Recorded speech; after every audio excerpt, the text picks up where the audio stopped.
She thought the nightmare ended 17 years ago. She was wrong. In 2003, a young mother in Tennessee was told her baby didn't survive delivery. She grieved, she moved on, she tried to forget. But in 2020, one late-night scroll through social media pulled her back into a story darker than anything she'd imagined. If you think you've heard every kind of hospital scandal, think again. Ravens Creek was a postcard-perfect town, white-steepled church, a single main street, a hospital that had delivered nearly everyone in the county. The kind of place where people waved from their porches and trusted their institutions. But behind the sliding doors of Ravens Creek General, something had gone very, very wrong. Her name was Lydia Mayfield. At 24, she checked into that hospital expecting joy. Hours later, she was told her baby had been lost to complications. The paperwork was quick, the explanations vague, and the hospital urged her to rest. No one outside the staff ever saw the infant. The official records called it a non-viable birth. Lydia buried an empty box and built her life around silence. Years passed. The hospital changed directors. People forgot. Until one ordinary night, Lydia was scrolling her phone when she saw a face, familiar in a way that made her heart stop. Same birthmark. Same birthday.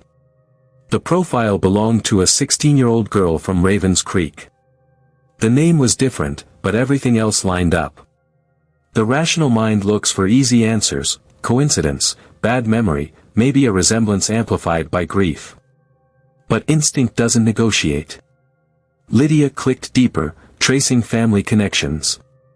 The girl's listed father, Dr. Alan Morrow, had once run Ravens Creek General. That was the first crack in the facade. Lydia requested her old medical file.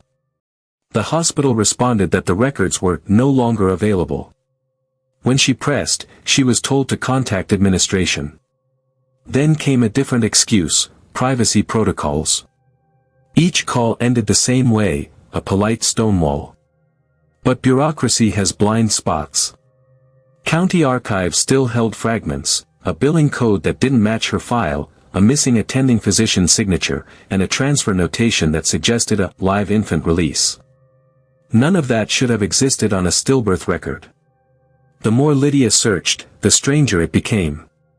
In online forums she found two women describing eerily similar stories, deliveries at Ravens Creek General, missing paperwork, identical timelines. One of them mentioned a nurse who'd left town after a disagreement with administration. Another said she'd been discouraged from asking questions. Patterns started forming like cracks in old plaster. And when Lydia plotted the data, names, dates, physicians, the same administrator appeared on nearly every file, Dr. Alan Morrow. By midsummer 2020, she contacted Calvin Briggs, a retired local journalist known for poking at small-town politics. He remembered Ravens Creek General well. Years earlier, he'd chased rumors of irregular adoptions and unexplained funding streams that were quietly buried by hospital lawyers. He still had notes, scanned ledgers, tax filings, and a reference to something called the Haven Foundation, a short-lived charity that claimed to support struggling mothers. On paper, the Haven Foundation looked benevolent. But the money trail said otherwise, large deposits from unnamed donors, followed by withdrawals in matching amounts from accounts controlled by Dr. Morrow and two hospital board members. No public record showed where the funds went. When Lydia and Briggs compared timelines, the Foundation's activity overlapped perfectly with the supposed stillbirths. After the charity dissolved in 2005, the pattern stopped, no more unexplained cases, no more missing paperwork. Someone had shut the operation down quietly, but not before profiting from it. Then, out of nowhere, an envelope appeared in Lydia's mailbox. No return address, just her name typed neatly. Inside, a photocopy of a hospital discharge sheet from 2003.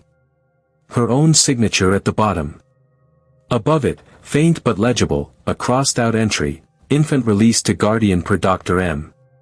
The paper smelled of toner and dust, but it was dynamite. Lydia's stomach turned.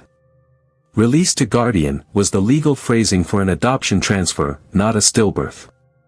If genuine, it meant her baby had left that hospital alive, and legally reassigned. Every instinct screamed to call the police, but she hesitated.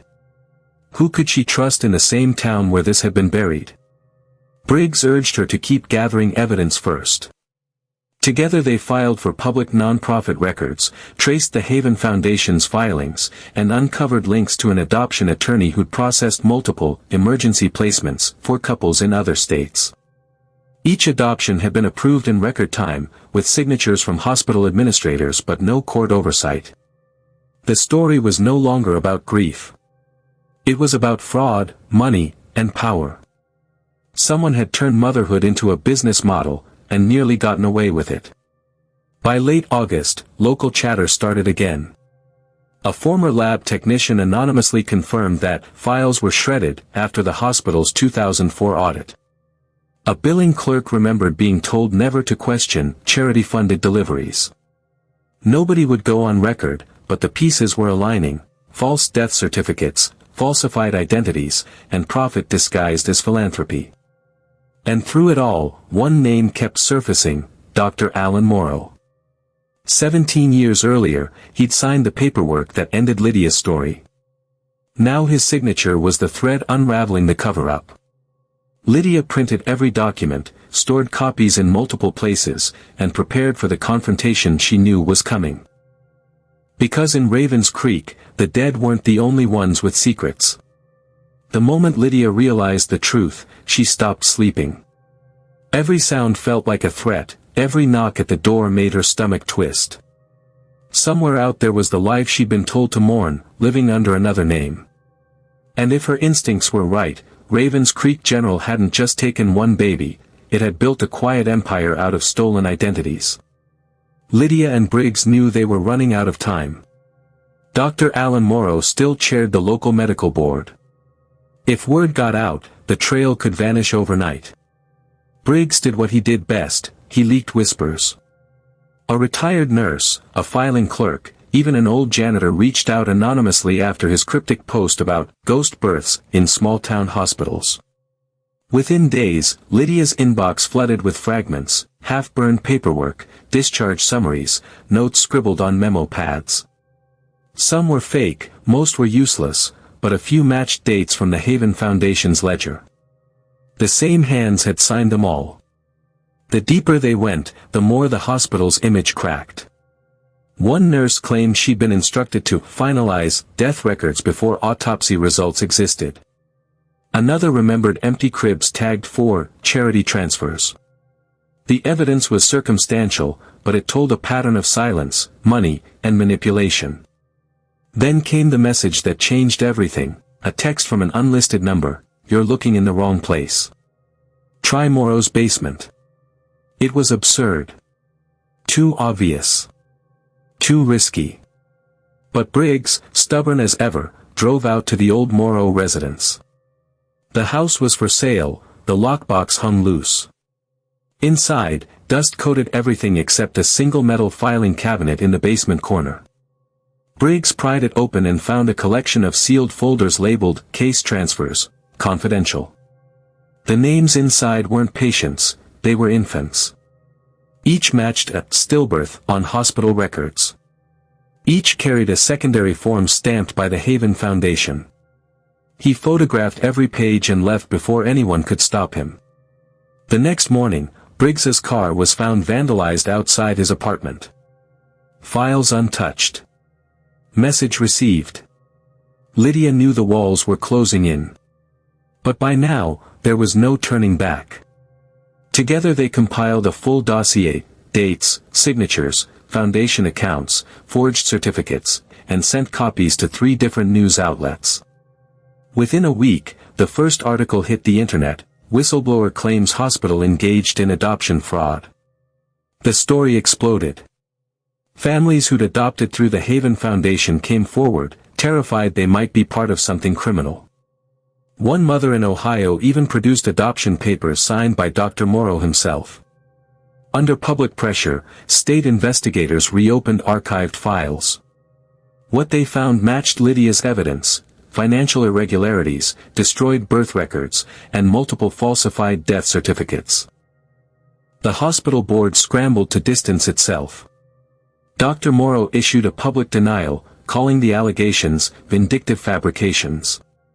But when authorities subpoenaed the bank accounts linked to the Haven Foundation, the numbers told a different story: hundreds of thousands of dollars in untraceable, charitable donations, each corresponding to a lost infants file.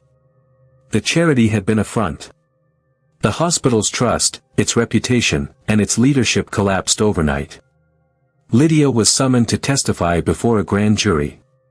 Her hands shook as she held the microphone, reading the same date that had defined her life, March 17, 2003.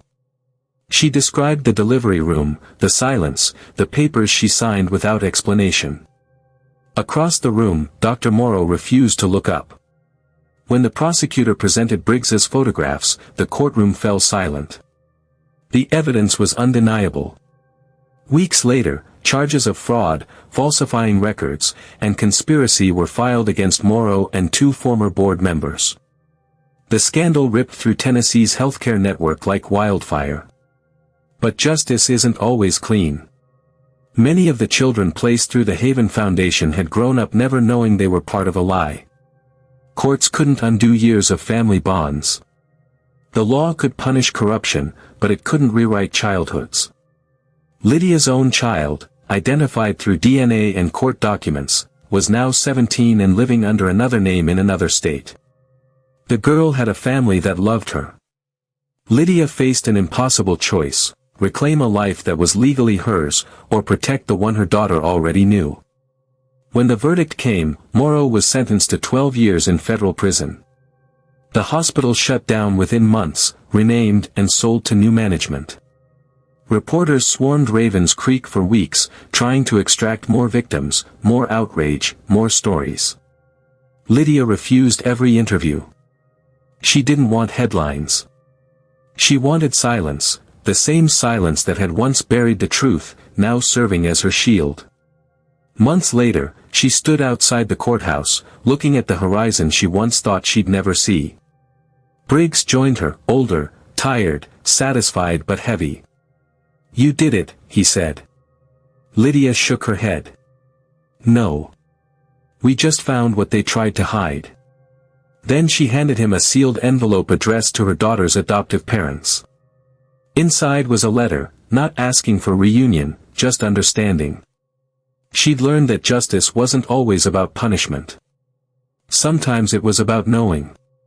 The case became a warning, a story told in podcasts, documentaries, and late-night news specials.